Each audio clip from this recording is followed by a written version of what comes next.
하나님께서 이 아침에 우리에게 주시는 말씀은 구약성경 시편 1편 1절에서 6절까지입니다. 복 있는 사람은 악인들의 꾀를 따르지 아니하며 죄인들의 길에 서지 아니하며 오만한 자들의 자리에 앉지 아니하고 오직 여호와의 율법을 즐거워하여 그의 율법을 주야로 묵상하는도다. 그는 시냇가에 심은 나무가 철을 따라 열매를 맺으며 그 잎사귀가 마르지 아니함 같으니 그가 하는 모든 일이 다 형통하리로다. 악인들은 그렇지 아니하며 오직 바람에 나는 겨와 같도다. 그러므로 악인들은 심판을 견디지 못하며 죄인들이 의인들의 모임에 들지 못하리로다. 무릇 의인들의 길은 여호와께서 인정하시나 악인들의 길은 망하리로다. 아멘. 우리 앞에는 많은 길이 있습니다. 넓은 길이 있고 좁은 길이 있습니다. 고속도로와 같이 뚫린 길이 있는가 하면 울퉁불퉁한 불편한 시골길도 있습니다. 하늘에도 길이 있고 땅에도 길이 있고 심지어는 바닷속에도 길이 있습니다. 눈에 보이는 길도 있고 마음의 눈으로 보아야 보이는 길도 있습니다. 성경은 하나님의 말씀으로 우리 인생이 어떤 길을 가야 하는지를 알려주는 길 안내와 같습니다. 예수님은 나는 길이요 진리요 생명이니 나로 말미암지 않고는 아버지께로 올 자가 없다. 예수님께서 친히 길이라고 말씀하셨습니다. 예수님이 지시하시는 길은 육신의 눈으로 보이지 않는 길입니다. 마음으로 혹은 믿음으로 봐야 보이는 길입니다. 성경을 우리가 눈으로 읽지만 눈으로 읽어서 믿음이 생기는 것이 아니라 마음으로 또는 믿음의 눈으로 읽어야 성경을 비로소 믿게 되고 이해가 되는 것입니다. 시편은 모두 150편으로 구성되어 있습니다. 그 중에 오늘 우리가 읽은 1편은 시편 전체의 입구에 서 있는 표지판 또는 안내판과 같은 역할을 하는 것이 1편의 말씀입니다. 인생을 살아가는데 올바른 길로 안내 역할을 하고 있는 것이 1편입니다. 행복한 인생길을 가는데 어떻게 해야 우리가 행복한 인생을 살아갈 수 있는가, 그것으로 행복의 길로 안내하는 표지판이 1편의 말씀입니다. 이 시는 말씀을 존중하는 삶과 무시하는 삶을 대조적으로 보여주고 있습니다. 그래서 믿음의 길, 생명의 길, 의의 길을 걸어가는 우리들이 어떻게 살아가야 되는가, 어떤 길로 걸어가야 하는가 하는 것을 말해주고 있습니다. 사람이 어떻게 하면 하나님 앞에서 올바른 삶을 살 수 있는가 라고 하는 질문으로 의인을 말하고 있습니다. 의인의 길로 걸어가야 한다. 의인이 되어야 한다. 이렇게 말하고 있습니다. 그와 반대로 어떤 길로 가서는 안 되는지, 내가 인생 살아가면서 어떤 길로 가서는 안 되는 건지, 그것에 대한 질문으로 답변을 하기를 악인이 되어서는 안 된다. 그렇게 오늘 본문은 말씀해 주고 있습니다. 오늘 본문은 죽음에 이르는 악인의 길을 피하고 생명으로 인도하는 의인의 길을 갈 것을 촉구하고 있습니다. 오늘 말씀은 무엇 하는 사람은 복이 있도다 라고 하는 말로 시작합니다. 이 말은 복받기를 소원하여 쓰는 것이 아니라 이미 복받은 사람, 이미 하나님께 복받은 사람, 하나님 때문에 행복하다고 생각하는 사람은 어떤 자세를 가져야 하느냐, 복을 받기를 원하는 것이 아니라 이미 복받은 사람을 상태로 기록한 것입니다. 복받기를 원하는 기원이 아니라 이미 복받은 사람, 복받은 상태에 있는 사람들은 어떻게 살 것인가? 누가 복받은 사람입니까? 1절에 보니까 무엇을 하지 않은 사람이고 2절에 보니까 무엇을 하는 사람이다. 그러니까 행복한 사람은 1절에서 하지 말라고 하는 것을 하지 말고 2절에서 하라고 하는 것을 하는 사람이, 이 사람이 행복한 사람이라 이 말입니다. 악인은 죄를 따르지 아니하며 죄인의 길에 서지 아니하며 오만한 자의 자리에 앉지 아니함이라. 불행한 사람은, 악한 사람은 죄를 따르고 죄인의 길을 쓰고 오만한 자의 자리에 앉는 사람이 불행한 사람입니다. 그러나 복받은 사람은 그렇지 않습니다. 악인은 이미 죄 있는 자로 판명된 자를 말하는 겁니다. 이러한 악인은 제사장에 의해서 성소에 발을 들여놓는 것을 금지당합니다. 악인은 하나님의 말씀을 무시하고 살아서 성소 출입도 금지된 자기 멋대로 사는 사람입니다. 죄인은 주어진 말씀이나 금지 명령을 구체적으로 범하는 사람입니다. 죄인은 악인보다 더 큰 악을 범한 사람입니다. 오만한 자는 자기를 절대화하고 하나님도 소용없고 말씀도 소용없고 남의 말도 소용없고 오직 자기 생각 자기 말이 절대화해서 남을 비웃고 무시한 자를 오만한 자라 이렇게 말하고 있습니다. 오만한 자는 기질이 강하고 남을 믿지 않으며 냉소적인 사람, 비웃는 사람, 이런 사람들을 오만한 사람이다 이렇게 말합니다. 죄인이나 악인이나 오만한 자는 하나님께 반대하는 자들입니다. 하나님을 믿는다고 하면서 하나님의 말씀과 가르치심에 대적하고 살기 때문에 하나님을 반대하는 자들입니다. 이들은 하나님의 말씀을 무시하고 거역할 뿐만 아니라 하나님을 비웃는 자들입니다. 의인은 먼저 죄인과 악인과 오만한 자들의 행동에 대해서 나는 그렇게 살지 않겠습니다. 나는 그런 방식으로 살지 않겠습니다 라고 선언하고 그들과 분리된 삶을 살아가는 사람이 바로 의인이라고 하는 겁니다. 한편 2절에서 의인에 대해서 긍정의 모습을 말하고 있습니다. 의인은 하나님의 말씀을 기쁨으로 받아들이고 하나님의 뜻에 따르기 위해서 지속적으로 노력하는 사람을 의인이라고 말하고 있습니다. 그 율법을 주야로 묵상하는 자로다. 의인은 하나님의 말씀을 주야로 묵상하는 사람이 의인의 삶을 살아가는 사람입니다. 율법을 주야로 묵상한다고 하는 것은 계속해서 늘 항상이라고 하는 뜻이 있습니다. 좀 더 구체적으로 보면은 주야는 낫주자를 씁니다. 낫주자를 쓰는데 기쁠 때나 형통할 때, 주야로라고 하는 말은 주는 기쁠 때나 형통할 때 늘 하나님의 말씀을 생각한다는 겁니다.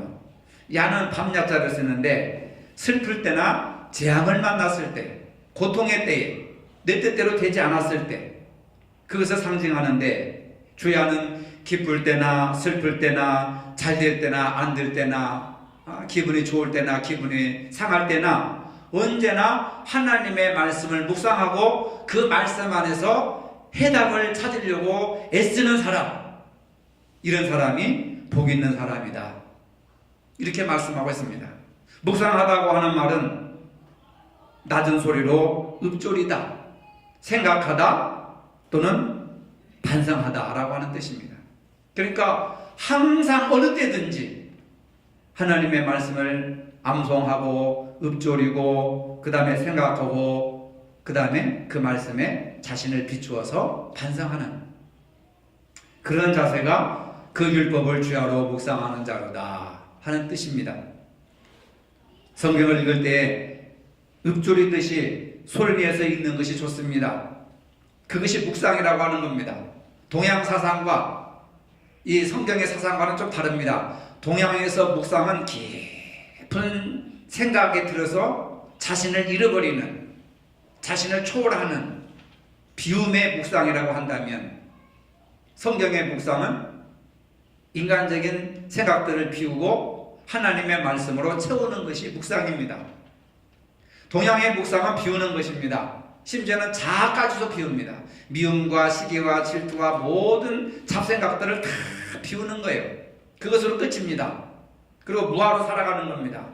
근데 기독교의 묵상은 비운 다음에 빈 그릇으로 공허하게 살아가는 것이 아니라 하나님의 말씀으로 채우는 겁니다. 여러분, 하나님의 말씀으로 여러분들의 심령을 채우시기를 바랍니다. 그러려면 어떻게 해야 돼요? 그 말씀을 주야로 깊이 묵상한 사람, 말씀을 버리라는 것이 아닙니다. 그 말씀을 소리로 읊조리고 그리고 그 말씀을 생각하고 그 말씀을 통해서 반성하는 그런 자세를 가져야 된다 하는 겁니다. 그래서 우리가 성경을 읽을 때 낮은 소리로 읊조리듯이 성경을 읽는 것이 좋습니다. 눈으로 읽고 입으로 읽고 귀로 읽는 방법입니다. 의인은 기쁠 때나 슬플 때나 환경에 구애받지 않고 변함없이 하나님의 뜻에 자신의 삶을 맞추어 사는 삶을 의인이라고 하는 겁니다.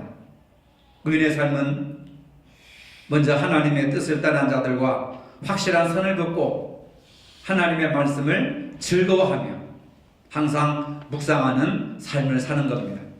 진정한 행복은 하나님을 떠난 자들에게서 단호히 떠나고 그들이 버린 하나님과 하나가 되는 자세를 말하는 겁니다. 이런 의인들에게 어떤 축복이 보장되고 있습니까? 시냇가에 심은 나무와 같다. 따라합시다. 시냇가에 심은 나무와 같습니다.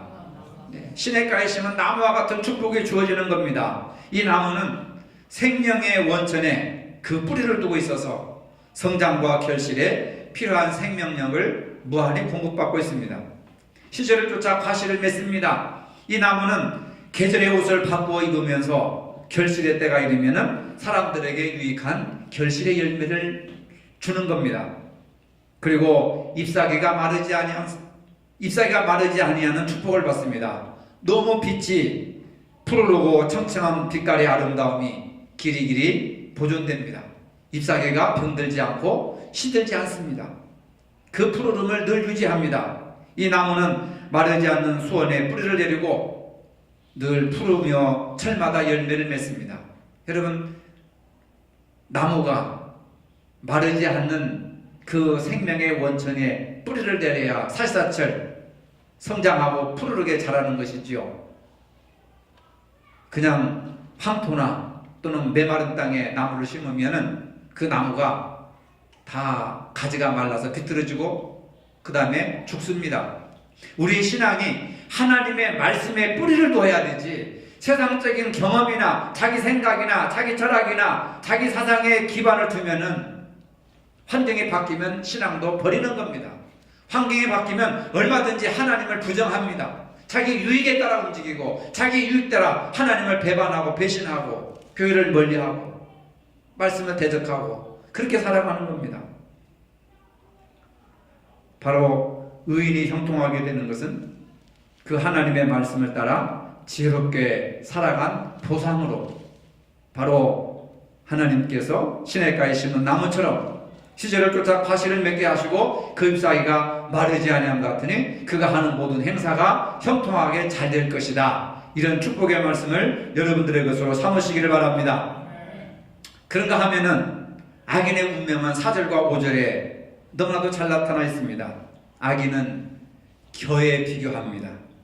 추수 때에 겨를 까부는 모습이 있습니다. 타작마당에서 흔히 볼 수 있는 알곡과 쭉정이를 분류하는 가운데 의인과 악인은 타작마당, 세상 심판대에 분명하게 나뉘어집니다. 알곡은 바로 땅에 떨어지면 그것을 보아다가 곡간에 들이지만은 겨는 가벼워가지고 바람에 날려갑니다. 그러면 그것을 나중에 불태워버립니다. 말씀을 멀리하는 삶은 겨와 같이 공허하고 무의미하며 무가치한 인생을 살아가게 됩니다. 여러분들이 신앙생활을 하고 돈을 열심히 벌어도 사는 것이 괴롭고 힘들고 공허하고 외롭고 쓸쓸하고 행복하지 못하다는 이유가 뭔지 아십니까? 말씀과 무관하게 신앙생활을 하고 말씀과 무관하게 살고 말씀에 뿌리를 내리지 않고 살기 때문에 세상에서 오는 모든 것들은 전부 인간에게 공허함을 가져다주고 무가치한 것을 가져다주는 겁니다. 그래서 시냇가에 심은 나무와 바람에 나는 겨는 서로 반대되는 개념입니다. 시냇가에 심은 나무는 가물어도 메말라도 꿋꿋합니다. 어떤 어려움이 있어도 여러분들의 신앙이 꿋꿋합니다. 그 다음에 변함없이 지속되어 나가고 있습니다. 번영을 합니다. 신앙생활에 풍성해집니다. 다른 사람들의 말 때문에 상처받지 않습니다. 다른 사람의 생각을 반영하게 포용하고 수용해 나갑니다. 생명을 살리는 일에 앞장섭니다. 그러나 겨와 같은 사람은 본인이 조금만 바람이 불어도 날아갑니다. 풍파와 역경이 오고 가정에 어려움이 있으면 날아갑니다. 인생이 무상합니다. 인생이 허무합니다. 공허합니다. 귀찮습니다. 죽을까 생각을 하게 됩니다. 이게 바로 바람에 나는 겨와 같은 신앙생활을 하는 사람들의 특성이라고 말입니다. 그러므로 악인은 심판을 견디지 못하며 죄인이 의인의 회중에 들지 못하리로다. 알곡과 쭉정이는 분명히 나눠지게 된다 하는 말씀입니다. 오늘 여러분들은 어떤 길을 가고 있습니까? 악인의 길을 가고 있습니까? 아니면 의인의 길을 가고 있습니까? 이러한 사실을 반영하는 본문이 우리에게 주는 몇 가지 교훈이 있습니다. 첫째, 인생의 행복은 삶에 의해서 결정된다. 따라해봅시다. 인생의 행복은 삶에 의해서 결정된다. 인생의 행복은 운명에 의해서 결정되는 것이 아니고, 조상들의 묘를 잘 써서 결정되는 것이 아니고, 제사를 또박또박 잘 드려서 결정되는 것이 아니라 오늘 나의 삶의 태도에 따라서 내 인생의 행복이 결정된다고 하는 겁니다. 1절에 주어진 복은 하나님이 세우신 삶의 법칙대로 올바로 산다면은 그에 대한 보상으로 자연스럽게 주어지는 것이 행복입니다. 마르지 않은 시냇가에 뿌리를 내린 나무가 때를 따라 열매를 맺는 것이 자연의 순리이듯이 피조물인 사람이 하나님의 뜻에 따라 살면 그 결과로 자연스럽게 복을 누리게 된다는 겁니다. 여러분, 역대 철학가 중에서 아리스토텔레스라고 하는 사람이 있는데, 이 사람이 니코마코스의 행복, 니코마코스의 윤리라고 하는 책이 있습니다. 행복에 대해서 썼습니다. 제 서재에도 그 책을 가지고 있고 저도 읽어봤는데, 그 내용 속에 제비 한 마리가 날아왔다고 봄이 온 것은 아니다. 아주 유명한 말씀이 있습니다. 이 말씀은 뭐냐? 여러분들이 교회 출석한다고 행복해지는 게 아닙니다. 신앙생활을 한다고 행복해지는 것이 아닙니다. 여러분 지금 행복하십니까? 제비 한 마리가 날아왔다고 해서 봄이 온 것이 아니듯이, 우리가 하나님의 말씀에 뿌리를 내리지 못하면 교회를 다녀도 불행한 겁니다. 이 사람 때문에 불행하고 저 사람 때문에 불행하고, 경제가 나빠서 불행하고, 무슨 사건 때문에 불행하고, 돈 문제 때문에 불행하고, 불행의 연속성이 있습니다. 신앙생활을 해도. 왜 그렇습니까? 말씀에 뿌리를 내리지 않기 때문에. 말씀을 우리가 흡수하지 못하고 그 말씀을 생명의 양식으로 우리가 자양분을 삼지 못하기 때문에, 돈의 뿌리를 내리고 명예의 뿌리를 내리고 세상적인 욕망의 뿌리를 내리고 교만의 뿌리를 내리고 자아에게 뿌리를 내리고 사는 사람들은 전부 그것에서부터 좋은 것을 공급받는 것이 아니라 악한 것을 공급받기 때문에 우리가 신앙생활을 해도 기쁘게 살지 못하는 것이 바로 그런 이유다 하는 겁니다. 그래서 인생의 행복은 나의 삶에 의해서 결정된다. 두 번째로, 악을 끊어야 의와 하나가 될 수 있다고 하는 교훈을 우리에게 주고 있습니다. 복 있는 사람은 악인의 꾀에 대해서 아니오라고 분명하게 얘기를 하고, 또 죄인의 길에 대해서도 아니오라고 얘기하고, 오만한 자의 자리에 대해서도 아니오라고 단호하게 얘기해야 됩니다. 근데 우리나라 속담에 누이 좋고 매부 좋듯이 누이 좋고 매부 좋고 해가지고 그냥 비빔밥이 되어버리는 겁니다. 죄에 대해서, 또 악인에 대해서, 오만한 자에 대해서 우리가 함께 가야지 하면서 그 사람들의 영향을 받고 전염이 되어버린단 말입니다. 의인은 악인의 삶의 방식에 따르지 않고 단호하게 거부합니다. 그들의 삶의 방식을 본받지 말라는 겁니다. 불평하면 그걸 본받지 말라는 거예요. 미워하면 그것을 본받지 말라는 겁니다. 시기하고 질투하면 그것을 본받지 말라는 거예요. 그들의 삶의 자세를 본받지 말고 너는 다른 방식으로 살아가라. 말씀이 가르쳐주는 삶의 방식으로 전환을 해서 새롭게 살아라 하는 그런 얘기예요.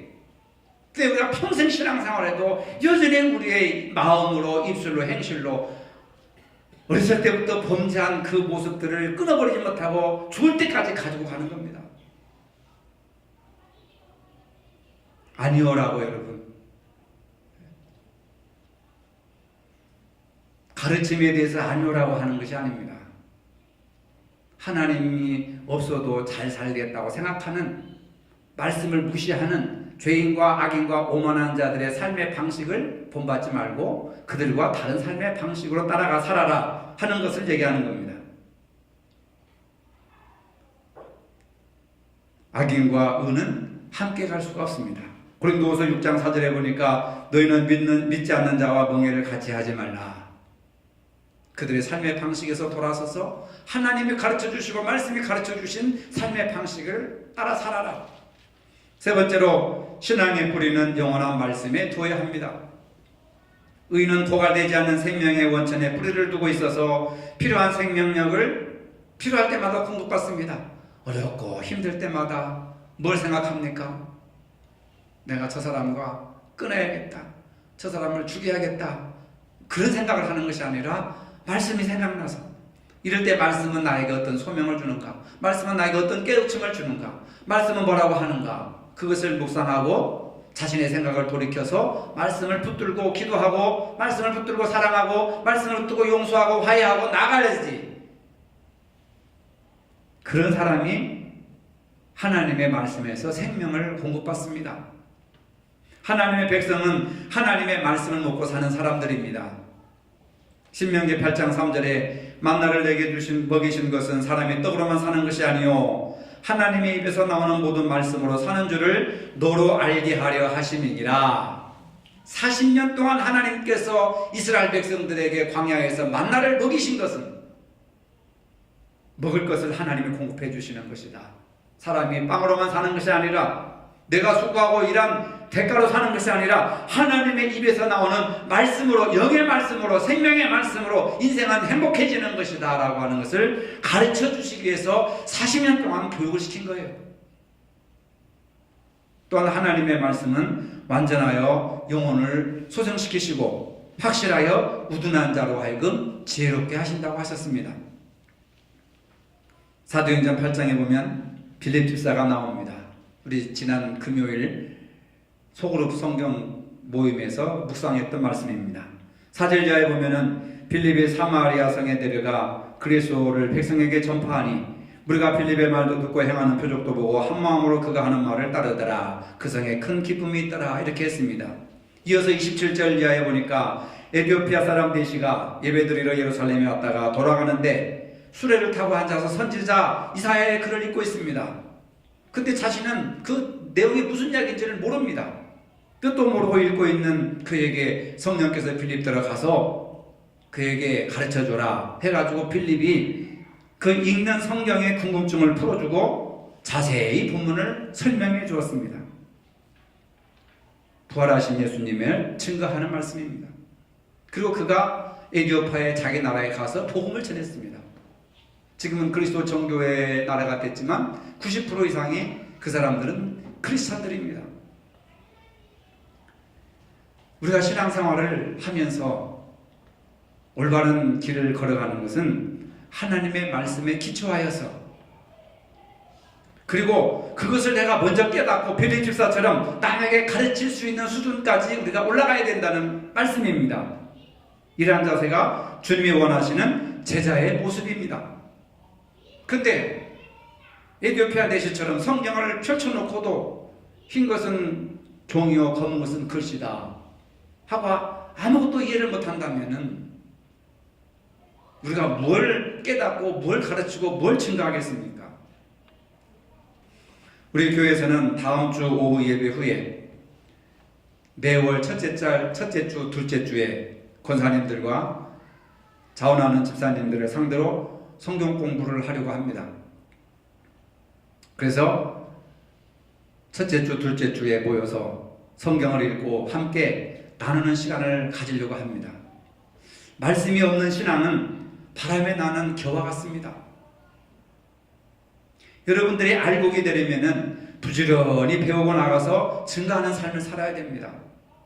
개인적인 신앙의 체험이 아무리 신비롭다 하더라도 말씀보다 우선해서는 안 됩니다. 말씀을 무시해서는 안 됩니다. 그 체험도 말씀에 기초하지 않으면 이단으로 빠지게 되는 겁니다. 여러분, 이단들이 왜 이단인 줄 아십니까? 말씀을 이야기하지만 그 뿌리를, 자기들의 삶의 뿌리를 말씀에 두지 않고 어떤 교주나 자기들이 만들어 놓은 교리를 전하기 때문에 이단으로 빠져버리는 겁니다. 우리의 신앙은 영원하신 하나님의 말씀에 뿌리를 두어야 합니다. 시편 119편 15절 16절에 이렇게 말씀하십니다. 내가 주의 법도들을 작은 소리로 읊조리며, 이거 묵상한다는 말씀이죠. 주의 길들에 주의하며 주의 율례들을 즐거워하며 주의 말씀을 잊지 아니하리이다. 이 말씀은 나는 주님의 법을 묵상하며 주님의 길을 따라가겠습니다. 주님의 율례를 기뻐하며 주님의 말씀을 잊지 않겠습니다 라고 하는 고백입니다. 네 번째로, 인생의 추수 때에 하나님께 참 열매를 드릴 수 있어야 합니다. 3절에서 시절을 쫓아 과실을 맺는 삶은 결실의 때가 되면 하나님께 유익한 열매를 내어드립니다. 이와는 대조적으로 악인은 바람에 나는 겨와 같이 날아가 버릴 때에 주인께 기뻐 드릴 열매가 없습니다. 열매 없는 인생 얼마나 허무하고 얼마나 무가치한 인생이겠습니까? 악인은 아무런 열매가 없이 결국은 허망한 길을 가게 되는 겁니다. 모든 사람들은 일상생활에서 분주하게 살아갑니다. 무엇을 먹을까 입을까 마실까 온통 집념해서 그것 때문에 분주합니다. 교회 나올 시간도 없고 성경 읽을 시간도 없고 기도할 시간도 없고 하나님 생각할 시간도 없이 살아갑니다. 무신론자처럼 살아가고 있습니다. 모두 그 나름의 열매를 바라보고 열심히 땀을 흘리고 살아갑니다마는, 그러나 혹시 우리가 입만무성한 무화과나무처럼 열매 없는 열심을 내는 것은 아닌지 한번 되돌아볼 필요가 있습니다. 예수님께서는 마태복음 21장에서 열매 없는 그리고 이파리만 무성했던 무화과나무를 저주하셨습니다. 우리의 열심이 겨우 무익한 잎사귀만 생산해내는 것에 그치지는 않는지 한번 생각해 봐야 할 때가 되었습니다. 창조의 질서에 따라 추수의 때가 있는 것처럼 우리 인생에도 반드시 추수의 때가 있습니다.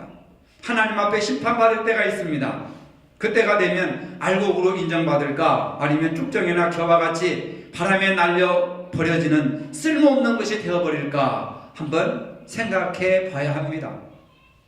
마태복음 7장 19절에 아름다운 열매를 맺지 아니하는 나무는 찢겨서 불에 던짐을 당할 수밖에 없다고 심판에 강한 말씀을 하고 있습니다. 우리는 지금부터서라도 악에서 돌아서서 진리의 편에 살아야 합니다.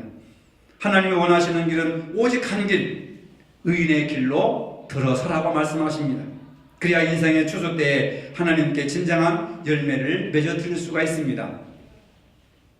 마음의 길 하나 트면서라고 하는 이태수 시인의 시로 설교를 마감하겠습니다. 마음을 씻고 닦아 비워내고 길 하나 만들며 가리. 이 세상 먼지 넘어 흙탕물을 빠져나와 유리알같이 맑고 투명한 아득히 흔들리는 불빛 더듬어 마음의 길 하나 트면서 가리. 이 세상 안개에 치며 따스하고 높게 이마에는 푸른 불을 달고서, 여러분 마음을 씻고 닦아 비워내고 마음의 길을 따라가시기 바랍니다. 오직 말씀에 이르는 길을 만들며 사시기를 바랍니다. 이마에 푸른 불을 달고서 말씀에 이르는 의의 길 하나 만들며 사시기를 간절히 바랍니다. 우리 인생길에 오직 한 길을 찾아 그 길을 가도록 인도하여 주시옵소서. 오직 하나님의 말씀을 즐거워하여 그 말씀을 밤과 낮으로 생각하며 읽고 행하는 삶을 살아갈 수 있도록 인도하여 주시옵소서. 우리 마음에 이마에 푸른 불빛 하나 달고서 하나님의 말씀에 빛을 따라 그 말씀을 찾아갈 수 있는 귀한 발걸음의 인생이 되게 하여 주시옵소서. 예수님의 이름으로 기도합니다. 아멘. 이제는 우리 주 예수 그리스도의 은혜와 하나님 아버지의 무한하신 사랑과 성령의 교통하심이 오직 말씀을 묵상하며 즐거워하는 한 길만을 가기를 원하는 모든 성도들 머리 위에 이제로부터 영원토록 함께 하시기를 축원하옵나이다. 아멘.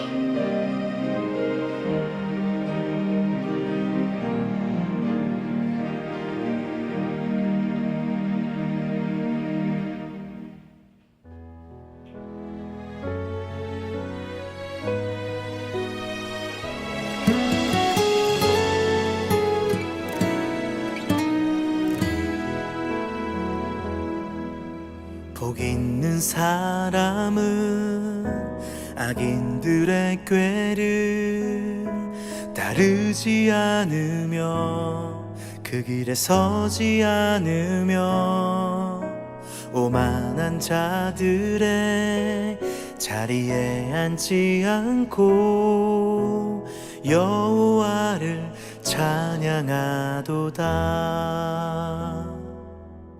그는 시냇가에 심은 나무가 저를 따라 열매 맺으며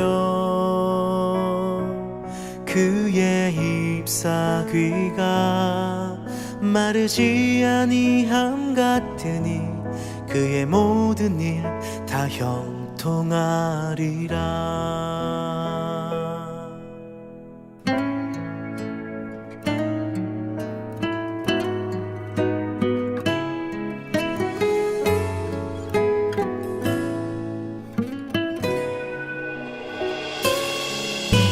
복 있는 사람은 악인들의 꾀를 따르지 않으며 그 길에 서지 않으며 오만한 자들의 자리에 앉지 않고 여호와를 찬양하도다.